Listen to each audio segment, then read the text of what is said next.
The 18 Strong Podcast, episode number 112 with Dr. Stephen Murphy from the Greenwich Diagnostics Sports Lab. The golfers have to take a look at their labs. They have to measure and not guess.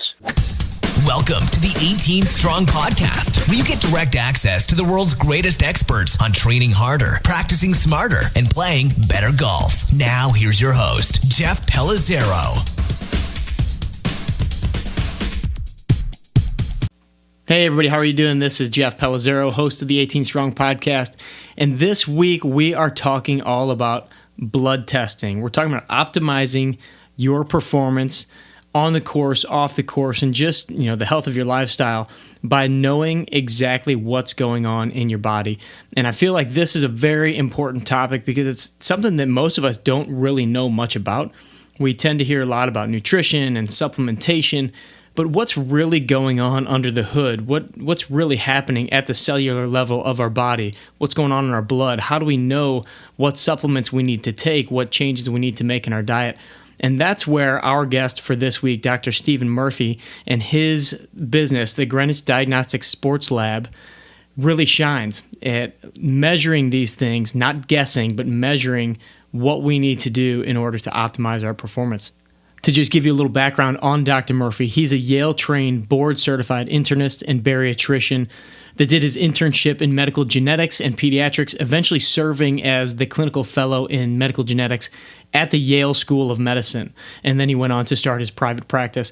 Currently, he's the managing partner and president of the Diagnostic and Medical Specialists of Greenwich and has partnered with the Greenwich Diagnostic Sports Lab, serving as their medical director. So bottom line, we've got one of the cream of the crop, the best of the best.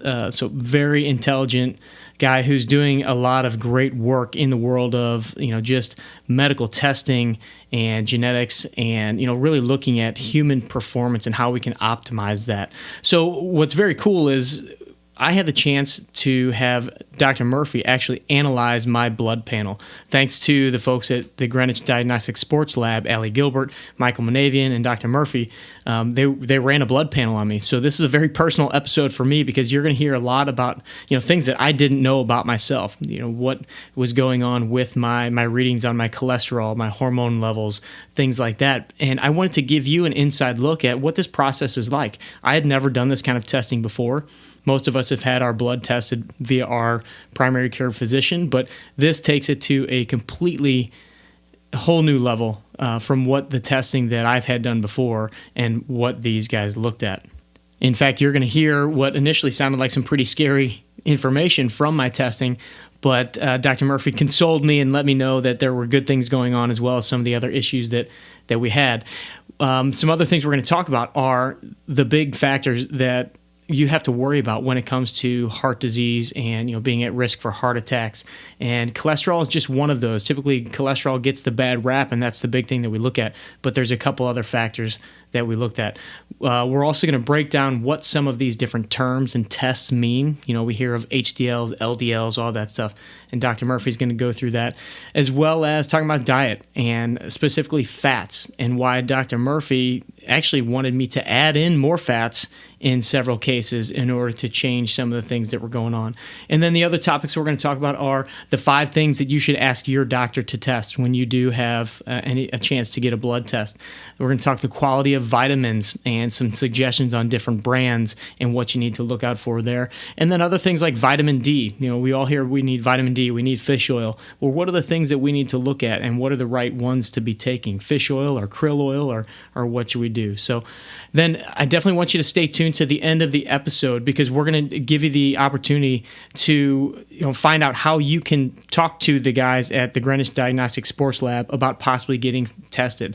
If you have never had this kind of test done, after speaking with Dr. Murphy and Allie and Michael, I'm becoming much more clear on how important it is to get some of these things tested, and it really made me a lot more clear on what I needed to do. And it was, having the stuff in front of you, having the numbers, you really understand that, hey, this is real. It's not just, I think I should do this or I think I should do that. But you now know and have a kind of a clear-cut plan on what you need to add, what you need to cut out. And so I've definitely made some changes in the diet since having these tests. So if you would be at all interested, we'll definitely have the information on the best way to get a hold of them and get in touch to see what tests you might want to do or what they would recommend for you. All right, without further ado, let's bring in Dr. Murphy. Dr. Steve Murphy, welcome to the 18 Strong podcast. Thanks for having me, Jeff. You bet. So you're you finish up the triad here of having the Greenwich Diagnostic Sports Lab team on the podcast with Gilbert and Michael Manavian. We had Allie was on episode number 8, so very early on with the show, and then Michael was episode number 17. So it's been a long time coming to get you on the show. Yeah, unfortunately, you know how it is. I'm always the slow partner. That's not exactly what they've told me. But I wanted to get a little background on you. We've talked with Allie and Michael and a little bit about the lab, but I want to know, give us your background, where you came from, kind of a little bit of your schooling, and then how this whole sports lab came about. So, yeah, what a long, strange trip, right? So I initially started in college at the University of Rochester, played collegiate in the athletics for a little bit, and then transferred into Penn State, where I focused on genetics and biology and pre-med, landed in medical school. And then after medical school at New York Med, I went and trained in genetics and pediatrics, actually, down at Mount Sinai. And from there, I entered the Yale system, trained in internal medicine and also genetics. And from there, I left my fellowship because, I was not really interested in pediatric genetics. I was really interested in how genes affect all of us rather than in rare genetic diseases, and really focused on metabolism, mitochondrial diseases, energy sources, and hereditary diseases. And so with that, I started my personalized medicine practice, which focused on genetic predisposition and assessment of patients for risks for disease. And, I'd done that for a few years when I actually bumped into Allie and Mike and worked through some complicated conditions with Allie. And we began to notice that training, golf, and sports as a whole was missing quite a bit of the molecular and genetic testing to really refine the machine. In golf, there's so many people focused on the club and lie angle and everything you can get into. And then there's a whole biomechanical side like TPI, and whether you can focus on the biomechanics of the golfer. But in this case, no one was really looking inside.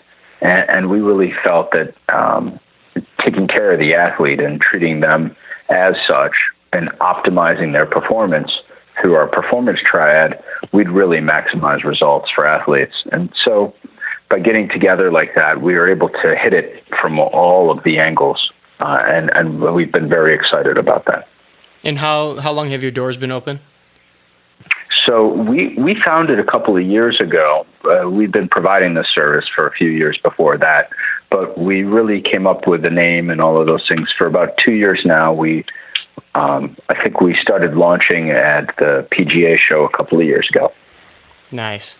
I had the chance to actually watch Allie's presentation this past week at the World Golf Fitness Summit, just about hormones and testosterone, and it was really, really fascinating. And hopefully we're going to bring her on again in the near future to talk about a lot of those things, because I know that that's a big topic that most of us guys, especially guys my age, getting close to 40 years old and on into the 50s and 60s, testosterone has been a big part. And I know you guys do a lot of the different testing, and that's really the big reason why you and I have connected, and we wanted to get you on the show because you guys were nice enough to help me out with getting some of this testing done, some blood testing of the heart and testosterone and hormone levels.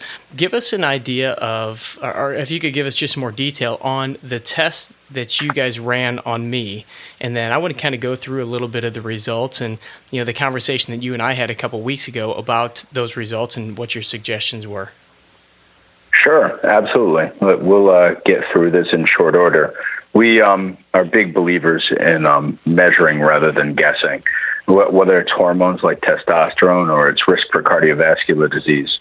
The athlete has been neglected, and one way or another, they're working so hard to get what they're looking for outcome-wise, whether it's on the course or whether it's in the gym or wherever, they tend to neglect the other inside stuff, the risks for disease, and the things that prevent them from getting maximal gains. And so we're really focused on that stuff. So, yeah, your labs were pretty interesting. So, first of all, before we even look at my different tests, what are some of the basic tests that you would recommend to kind of the general public? Because, we all go to our doctor, our regular physician, and they say, oh, we're going to run your blood tests. And usually, what do they normally come back with if you just go to a regular physical?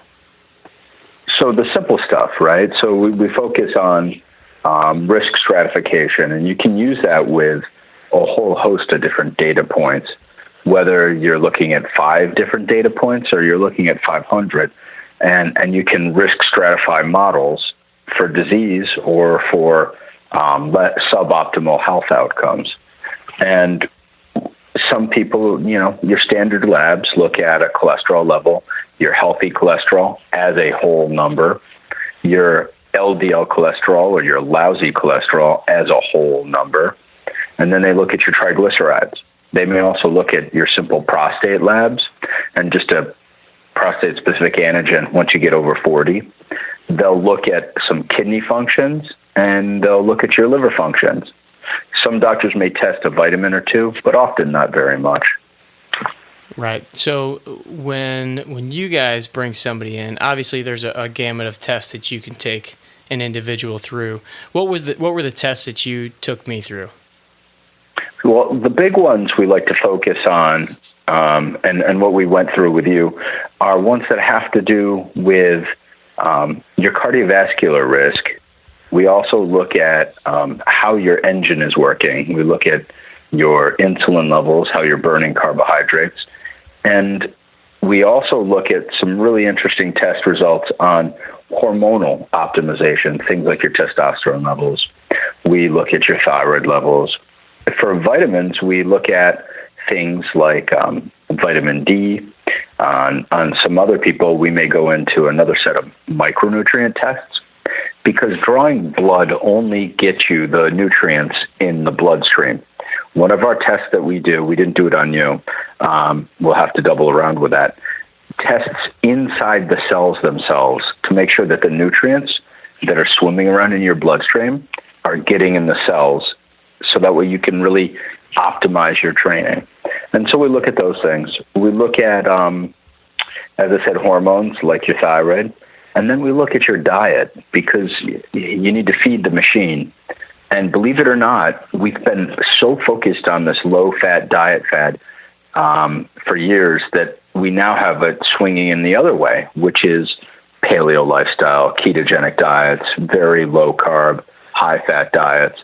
And what we're finding in those is that the cholesterol levels and the risk for heart disease is actually lower than it was when we were trying to pull all of this fat out of us. And we know fat's so important for our body in a whole host of ways. If you look at a good example, testosterone itself is a hormone that's made up of a cholesterol backbone. So you need cholesterol. Your brain needs cholesterol. Your muscles need it. And so by trying to push it down all the way and restrict fat, we're actually depriving our body of really important nutrients. Yeah, it's interesting. The more we talk about the fats and learn about, the difference of good fats and bad fats, and those were some of the issues that I had on my panels here were, some of the not the great fats, but and you gave me some suggestions on how to get the healthier ones in, and a couple things that just have kind of slipped out of the diet. Why don't we go into a couple of the results of the testing that I did? And I don't know if you have them with you. Yeah. Sure, right here. If you could, kind of run us through, again, just very basic stuff for us lay people to understand what you were looking at. Maybe let's go through the cholesterol first and just kind of talk a little bit about those numbers. Sure, Jeff. So when we look at a cholesterol panel, we recognize it's much more complicated than just healthy cholesterol or HDL, because not all HDL is healthy. I think I told you before, there was a study on a medication that boosted our healthy cholesterol, but they had to stop the study early because people taking the medication got heart attacks and strokes. And this was exactly the opposite thing that they intended. And one of the reasons was the healthy cholesterol that these patients were producing was not healthy at all. In fact, it caused heart disease. It's no good at all.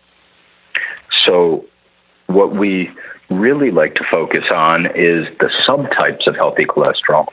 And the same thing is true with lousy cholesterol, or LDL, the other name for it, low-density lipoproteins. And so not all lousy cholesterol is bad for us. And we take a look at that too with the thing called small, dense LDL. And this is the stuff that gets stuck in blood vessels. So when you take a look at yours, Chef, your total cholesterol is high. It's 257. So when we look at total cholesterol, we look at risk of cardiovascular disease. And the same thing's true with HDL, healthy cholesterol. And in fact, one of the things that we know is the very large HDL, every milligram per deciliter that you increase it, it decreases your cardiovascular risk by 26%. Wow. So we know that there's a subset of healthy cholesterol that's very, very important for you, just like there's a subset of lousy cholesterol that is very, very bad for you.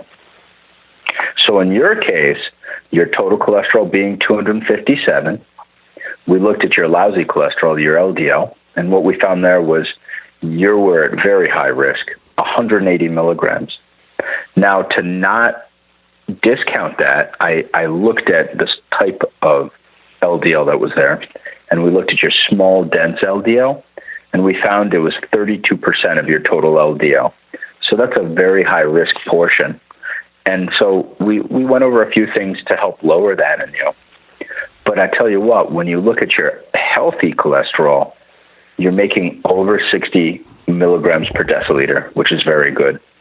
And I think one of the things I told you was that alpha-1 particle of the HDL, the good HDL, was 64.4 milligrams per deciliter. And what we really like is anything above 35. So you've done a really good job of having great HDL particles. Does that run in the family? Do you have other family members that have a really good, healthy cholesterol like that? You know what? I'm not sure about the ones that have really good cholesterol, but I know that we have a history of high cholesterol and heart disease in our family. So on the other side, I'm not sure about the good stuff. Yeah, you can see that here too with your cholesterol. You definitely have a higher risk panel. Your HDL is helping you, but you've got a very large amount of your lousy cholesterol that causes heart disease. In addition to that, your cholesterol is not just LDL and HDL. It's also something called triglycerides, which are really the building blocks of cholesterol. They're fat in the bloodstream. And believe it or not, this fat is directly related to simple carbohydrates, way more than it is to eating fat itself. And that's because when we store sugar in our bloodstream, once it gets absorbed in the liver, if there's too much of it and we don't use it right away, we store it either as glycogen or as triglycerides. Glycogen is for short-term storage. You know, the first 40 to 45 minutes of exercise, fasting in the morning, burns through our glycogen stores. The triglycerides are longer-term storage, and they're what our muscle eats a lot more for the longer burns. And so you see that with carbohydrates. And have you had more carbohydrates back then than usual? I think when we were testing, I was probably not 100% on my diet, you know, as far as eating as clean as possible. And a couple of those things showed up in some of the other tests, I think, as well. But for the most part, I keep a pretty, low carb, high protein diet, high fat diet. But there had definitely been some slippages in there. And you know what else you see? Triglycerides are very related to family history. Often if someone else in your family has high triglycerides, that can be more the case with you too. There really is a genetic predisposition to want to store energy as fat in a whole subset of people. And so we see that in families. Gotcha. And I think that is pretty consistent with what I've learned from, my mom, my grandpa, my grandpa, so some of the other folks in my family. Now, one of the things that, when you first pull up this sheet, and maybe I can take a screenshot of it for the folks at home. Sure. And you look at it, and it's got just a column full of red. And it's kind of like, oh man, good. In fact, when I sent it to my mom and my sister and said, hey, take a look at this, my sister's like, oh my God, what's with all the red and all the danger signs? But when I was talking to you, you mentioned the fact that cholesterol is just kind of one piece of the puzzle. So exactly, it wasn't like alarm bells were going off in your head yet. Although when I saw the red, it was kind of freaking me out a little bit. But you kind of settled me down. I'll let you kind of expand on if you have any more about the different cholesterol tests that we did, but also some of the other things that go into your decision as far as what lets you start freaking out about some of the stuff. Yeah, no. Listen, we've seen panels like this a lot. And we really need to recognize that heart disease, which is one of the reasons why we're really checking this, heart disease is not just cholesterol. But there are two other big components. One of those is inflammation, and the other is diabetes or insulin resistance. And so we know inflammation plays a key role through multiple studies over the last, believe it or not, probably 10 to 15 years, where patients who are non-smokers but have things like rheumatoid arthritis, or like Lefty, Phil Mickelson has psoriatic arthritis. And so that causes inflammation in the body, and inflammation can give you real heart disease. And the same thing's true with diabetes. Insulin levels can cause issues that lead to heart disease too. So usually the people that get heart attacks and strokes have two of the three of these components. They'll have high cholesterol plus diabetes, or high cholesterol plus inflammation. So we looked at those two factors in you too, Jeff. And when we look at inflammation, we look at long-term inflammation, these things like fibrinogen and how likely you are to form clots. We look at high sensitivity CRP, looking at the inflammatory markers in the bloodstream. We look at some platelet aggregation factors and something called myeloperoxidase. Now, myeloperoxidase is interesting because it comes out when you have unstable plaques, when you have unstable heart disease. And so it's one of those red alerts that lets me say, hey, we need to do something right away with you. Now, the good news is for you, just as red as that other red column was, this is as green as could be.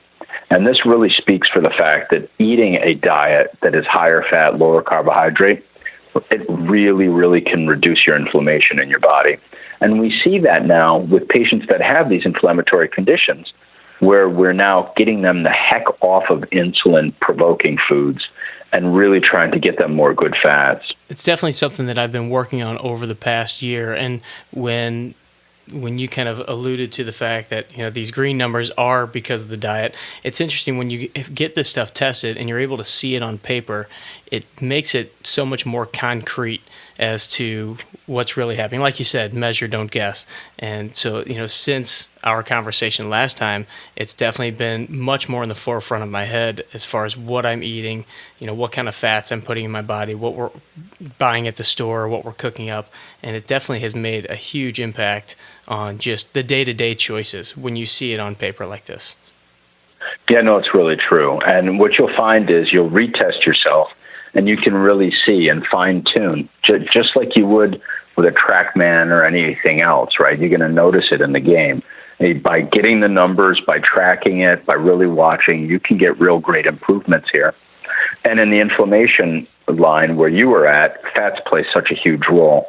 And like I said before, the little ones like myeloperoxidase or lipoprotein-associated phospholipase A, those are the two, LPLA, and MPO. These factors are really seen in unstable heart plaques. And so we tell people if these are elevated, they should go right to the cardiologist for a stress test. The good news is yours looked great. I mean, they really did. And then when you're testing the diabetes factors, what exactly are you testing there? Right. So we're looking for this thing called metabolic syndrome, right, which is not just diabetes itself, but it's also insulin resistance, right? We see insulin resistance in the liver and the muscle. We see that this creates a decreased ability of your cells to process glucose. And we know that about 70% of diabetics die of heart disease and another 15% of stroke. So it's a really significant risk factor. So the things we look at are insulin sensitivity markers like adiponectin, which is probably one of the 2, maybe 3 good hormones produced by our fat cells. we have 168 adipokines, or fat hormones from our fat cells, and only 2 or 3 of them are actually good for you. So we try and obviously get the fat off of the body with the fat cells. We want to burn those guys, but there are some chemicals that are good. So it's good to have a little bit of fat on your body, but obviously we don't want massive amounts. One of the other big things we look at is something called a glycated serum protein. This is a much quicker look at your sugar levels really over the last 2 to 3 weeks. And that can be very, very sensitive when you're trying to change your diet and see where that goes. And then we look at things over more like 3 months, like our hemoglobin A1C. A traditional doctor, you would see them at times measure that in people. And then we look at insulin levels, because insulin resistance is what really causes the big problems with cardiovascular disease. And yours looked great. Your insulin resistance markers and levels, and what we call the homeostasis model of insulin resistance, your risk was very low. So it's all very good, man. It's in a very good zone. Oh, good. Yeah, that was all very good to hear when we first chatted. Could you explain just the kind of the definition of insulin resistance for the audience a little bit? Yeah, sure. So our body makes insulin. That insulin tells our cells to absorb glucose. What happens, there are multiple different things that happen, but if you think about it this way, you have to have a good drive and a good second shot to get you a birdie putt on a par 4, right? So there are multiple steps in the process to get it in the hole, and the same thing is true with getting glucose into your cells.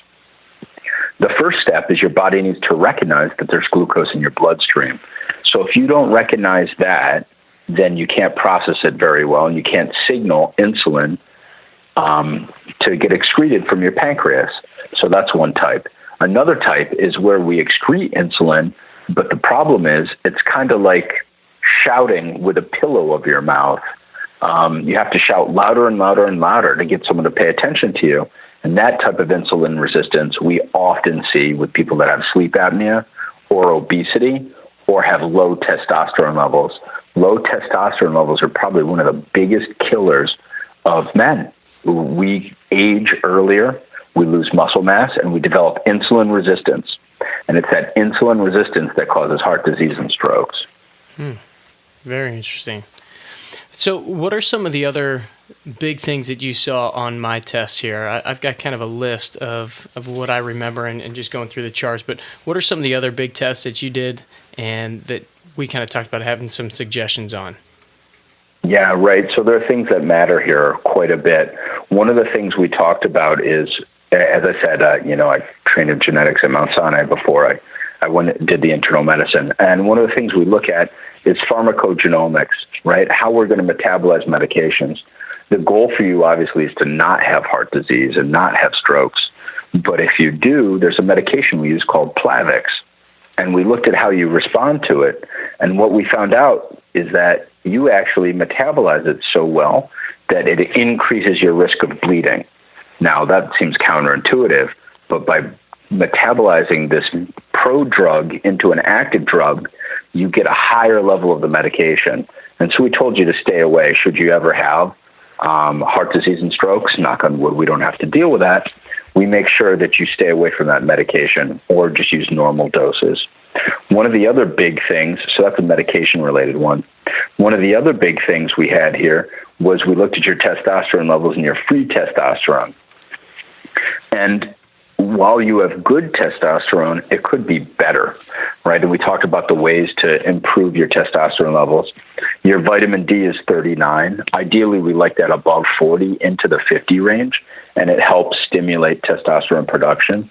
We talked about things like lifting heavier, which can definitely do it, getting good night's sleep, making sure that you have enough zinc in your body, making sure that, one of the interesting things I told a golfer the other day is that if you have a child, the next 2 years of life after that, you can lose 200 nanograms per deciliter of testosterone. So your point score can go down 200 points for 2 years.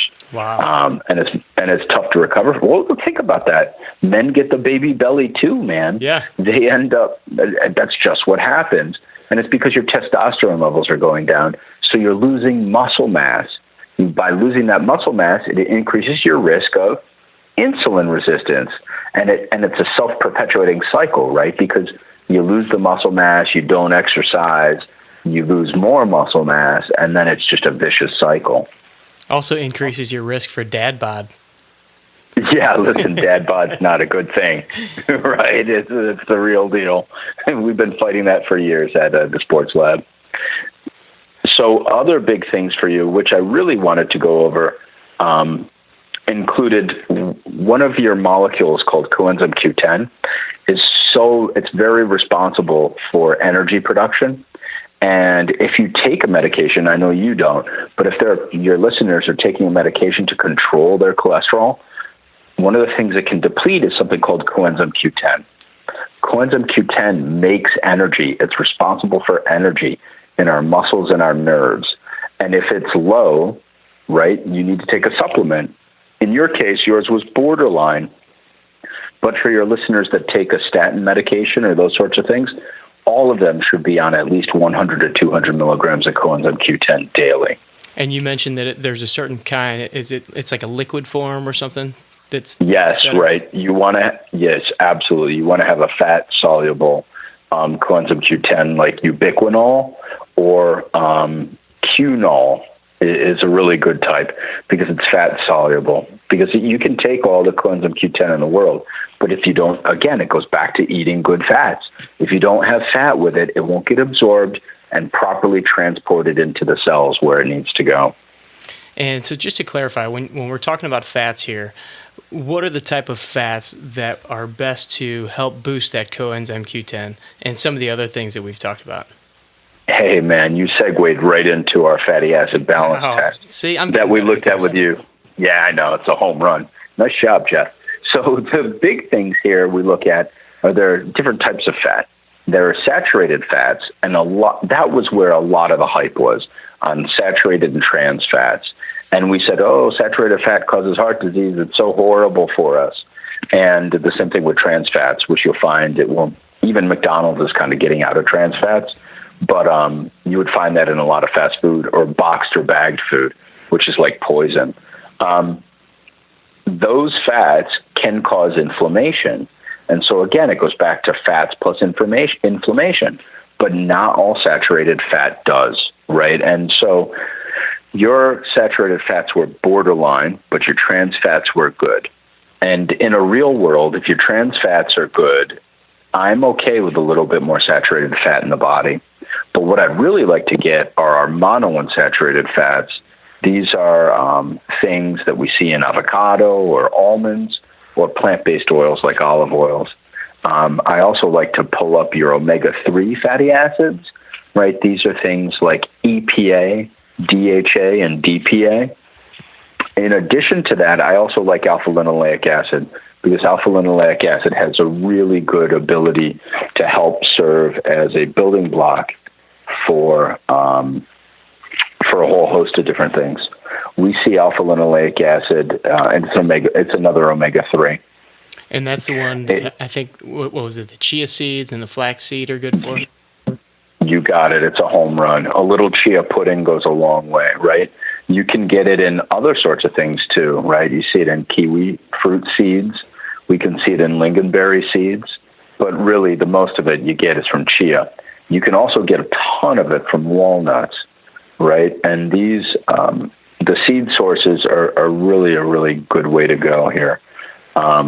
We really like this because it can help protect from cardiovascular disease. It reduces inflammation. And on top of it, it also can help stimulate testosterone production, which we are all big fans of.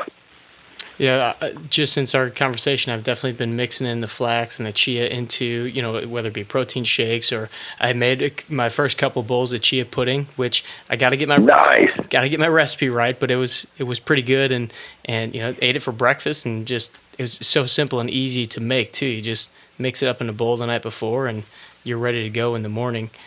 It's and I think that's a good source of protein as well, is it not? Absolutely, it's a fantastic source of protein.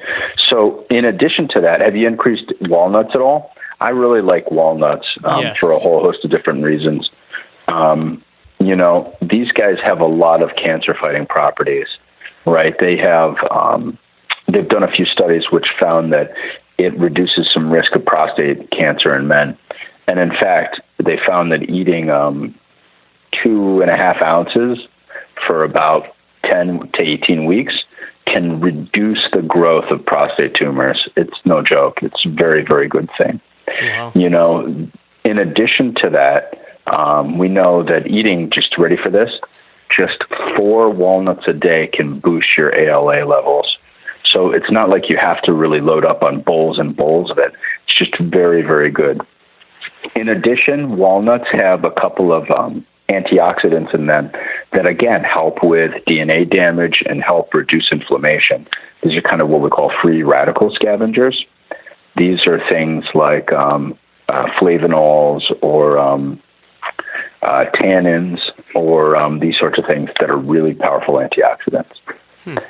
And for men, which is really, really important, one of the things that walnuts can do is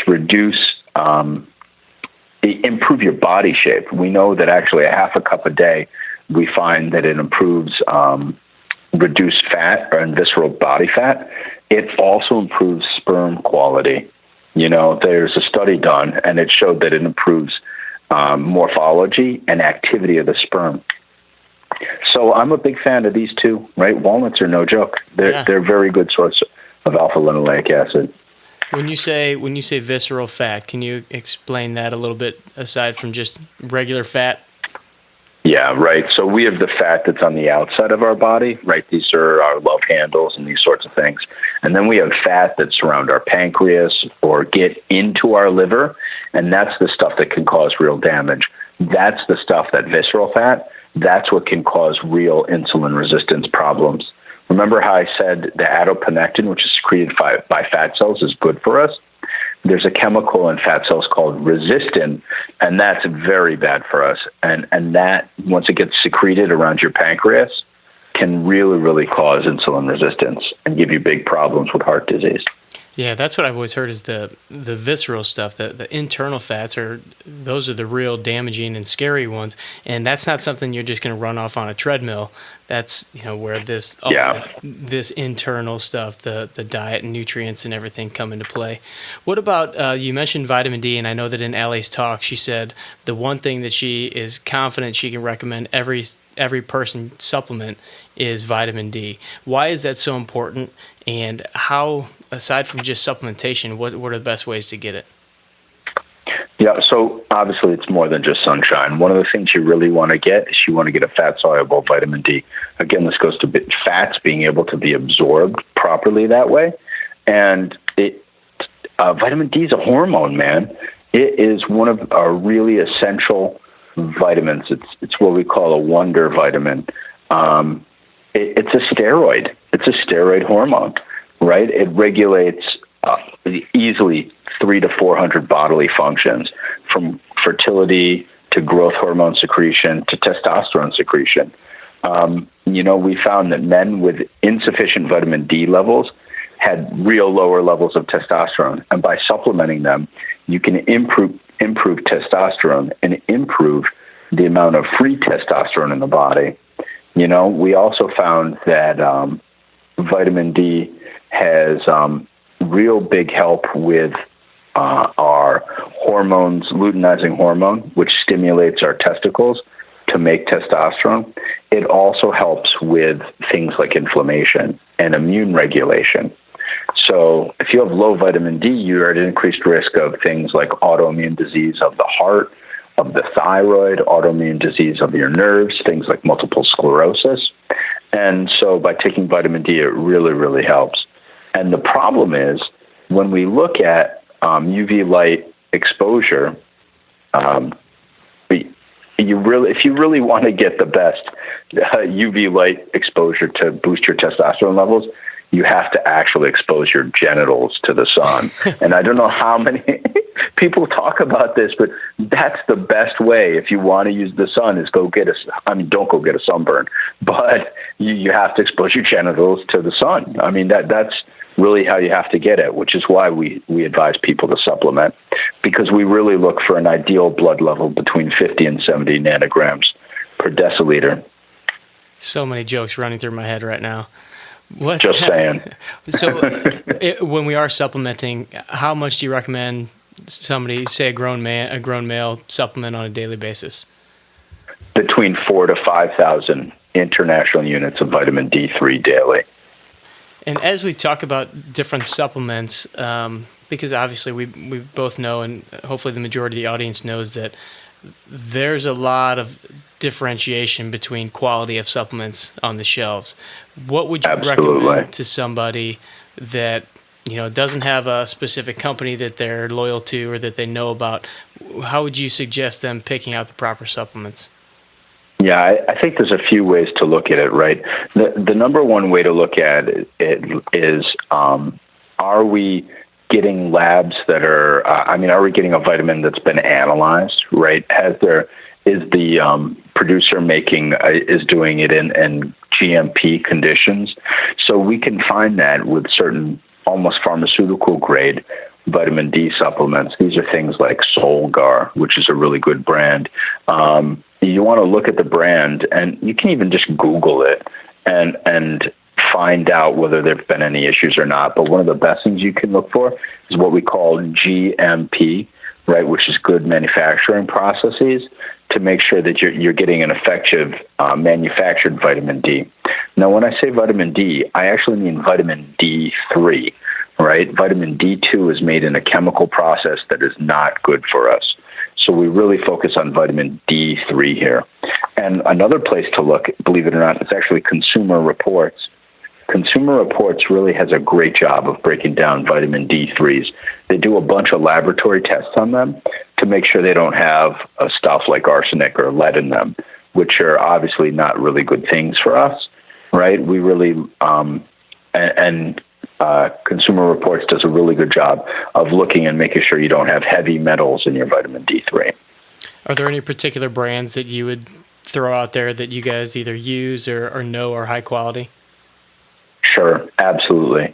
Right. We're a big fan of Solgar. I have to tell you, it's a very, very good brand. It's manufactured very well.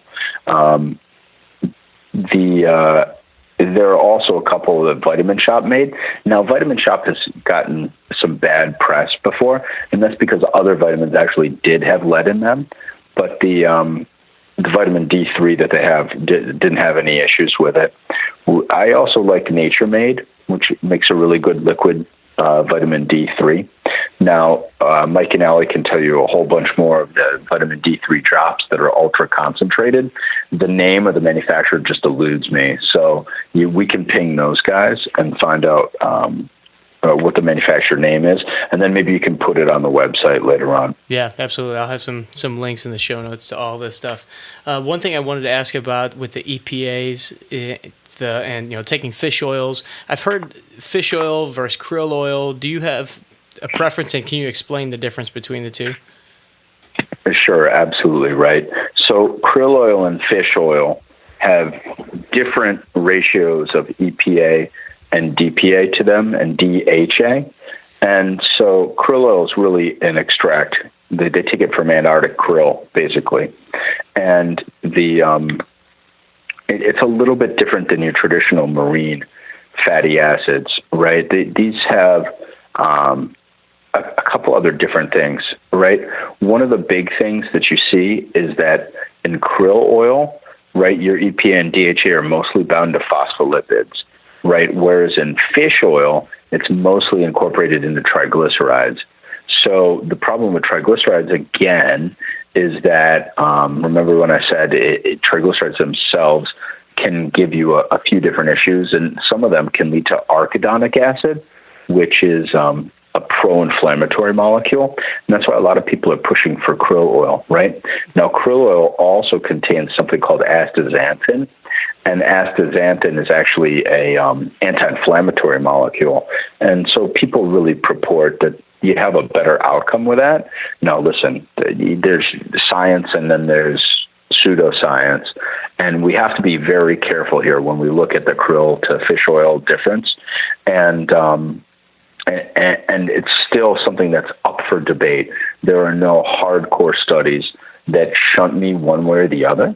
I would say, listen, astaxanthin is a nice little extra molecule to have in there, so it's not really going to hurt you, and it may help you.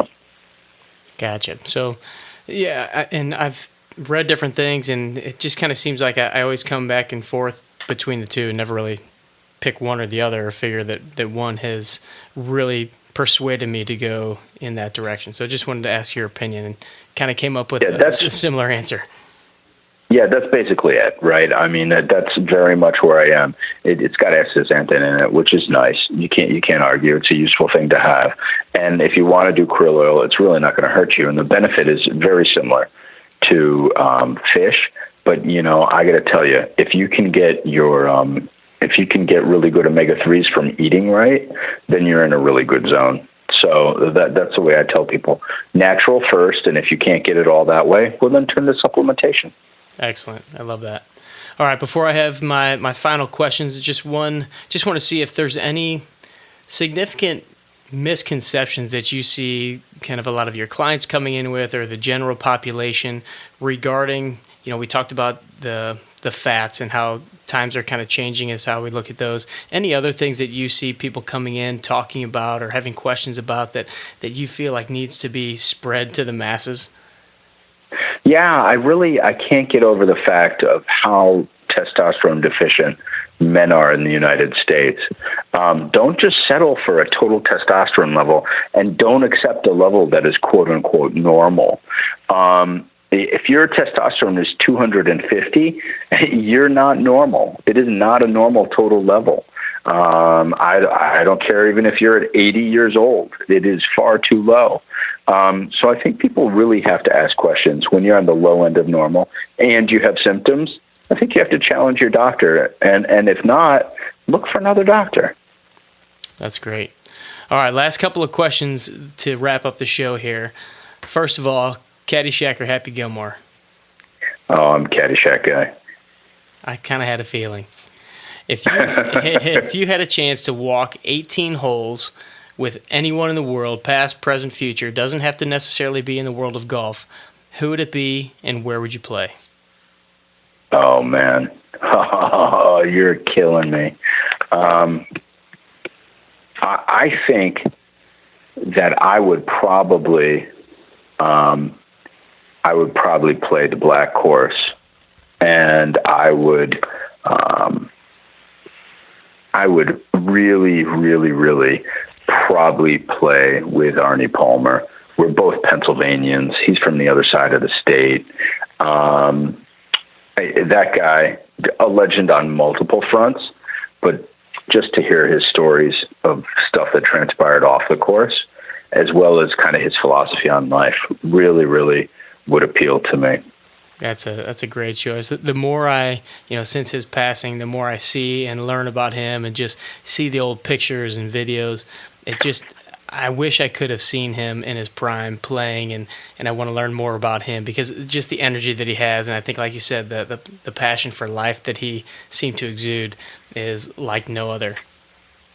Oh, listen, that guy was like no other. All right, Doc, with us moving towards the end of 2016 and then moving into 2017, what would you say is the mission of what you're doing and Greenwich Diagnostic Sports Lab and everything that you guys have going on? Yeah, this next year is really about leverage, right? We are looking to scale up and deliver our message all across the nation. We've had people fly in from all over the nation, but we're working some really great deals with a couple of organizations outside of the United States, where we're going to launch some of our specialty services there. And we're working with some forward-thinking golf manufacturers, and you're going to see us a lot of places really quick, because the model is measure, don't guess, optimize the golfer, and maximize your workouts, maximize your potential. The way to get there is by looking at the outside and then looking at the inside, and working on the data from both sets together to challenge the golfer and to perfect the swing because no one's got the perfect swing. Everyone is always trying to get the swing that's right for them. But guess what? If your testosterone's not good, the wheels are going to fall off at 14th hole. That's a guarantee every time. If you don't have the right micronutrients, you're not going to be able to burn and focus on the energy. You're not going to be able to keep that mental concentration that's required for really a strong 18 holes. Yeah, I love what you guys are doing, and that's why another reason I wanted to bring you on the show after Allie and Michael and after my experience working with you guys, and really how easy the process is. I mean, basically you get an email from Michael and you set up a time. I mean, I had my blood drawn here in my own house. It took about 10 minutes. You guys had shipped everything to me with directions. She came in, she drew my blood, she took the vial, and off it went. Everything was taken care of, and then you and I connected, I think, maybe a week later, and we went through the results and, talked about the suggestions and went from there. And then I know you guys have a lot of services that can go on beyond that, so I wanted to make sure that everybody knew that no matter where you are, I mean, you can get in touch with Dr. Murphy and Michael and Allie and get some of this stuff taken care of. So if you've never had anything tested, or you've been looking to get tested, didn't know where to go, I mean, obviously we'll put the contact information in the show notes here, but you can go and check these guys out, because as you've seen, you've heard all three of them now. They're high quality, great people doing great things in the world of golf. And Doc, I just want to say thank you so much for coming on the show and letting me take your time again to go through this stuff. Any last pieces of advice for the audience before we let you go? Well, Jeff, really thanks for having me. I have to tell you, and I can't emphasize enough, the golfers have to take a look at their labs. They have to measure and not guess. And the way that they do that is simply by requesting these tests from their doctor to get started. And if their doctor won't do it, the sports lab's always there for them. So let me ask you this real quick. What should they say to their doctor when they go in for their physical or whatever they're in there for? What tests should they say they want done? Here are my top 5 tests that you should focus on. Get a vitamin D3 level. Get a testosterone total and free level. Get an insulin level. And lastly, I would make sure you check your cholesterol level. Get all of that stuff. That's a good start. That's a good way to hang your hat, because you're going to find that you have a shortcoming in one of those things, especially if you're not performing up to where you want to be golf-wise or any-wise. Usually those are the things that we hang our hats on, and everything else it helps us fine-tune it, but those are the top 5. Excellent. Well, thank you, sir. I look forward to connecting with you in the future, and we'll catch up with you soon. Okay, guys, hopefully you got a lot of great input and maybe started to get some questions kicking around about whether you should have some testing done and what you need to be tested, and just some things to look at in your diet, your supplementation. I have to say that working with Michael and Dr. Murphy and Allie has been a phenomenal experience. It was so easy to get it all set up. Michael took care of it from head to toe, as far as getting in touch with me, helping me set up an appointment to bring the phlebotomist here to my house, which literally took 10 minutes. My wife was out of town. My 3 kids were here eating breakfast. She came to the door, drew my blood. I even took a picture. I'll post a picture up on the show notes page of what my kids were calling the vampire lady that came to steal my blood. But she came, gave her the blood. She took the testing kit, sent it off, and then within about a week, I think, I had my results, and then was on the phone with Dr. Murphy, going over everything, which was it was great for him to break it down simply so I could understand. So highly recommend that you check out these guys if you are interested in any testing. The best way to do it is just go to 18strong.com and search for Dr. Murphy's episode. It's number 112, and we'll have a link in there, or a little section in there, to show you or tell you exactly what to do in order to get in touch with them. As opposed to just giving you a list of tests, it's better to connect with them, and they can kind of steer you in the right direction. So you'll just kind of go there, tell them you heard about it on 18 Strong, and they'll get you all set up. Also, on the theme of supplementation, I'm happy to announce that in the next couple of weeks, we will have access for you guys to utilize the same company that we use, that I personally use for my family and our supplements, or most of them. We're going to be able to make that available to you via 18 Strong. It's not quite ready just yet, but just know that will be coming in the next, I'd say, 1 to 2 weeks. So keep your eye out for that. If you're looking for a trusted source to go to for just, some basic supplements like your fish oil, your multivitamins, those types of things, electrolytes, all kinds of stuff that we will have some suggestions on. So stay tuned for that.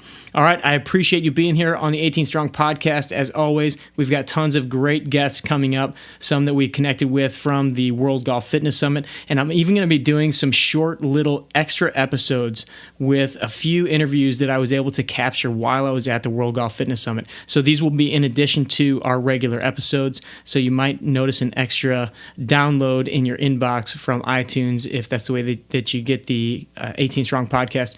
But we'll be having some interviews with some great people like Dr. Brett McCabe, Catherine Roberts from Yoga for Golfers, and Sean Hutchinson from the Ecos or Copy Me app, and a couple others. So look forward to those, and I will catch up with you guys in the very near future. Train hard, practice smart, play better golf. Thanks for listening to the 18 Strong podcast at www.18strong.com. And remember, train hard, practice smart, and play better golf.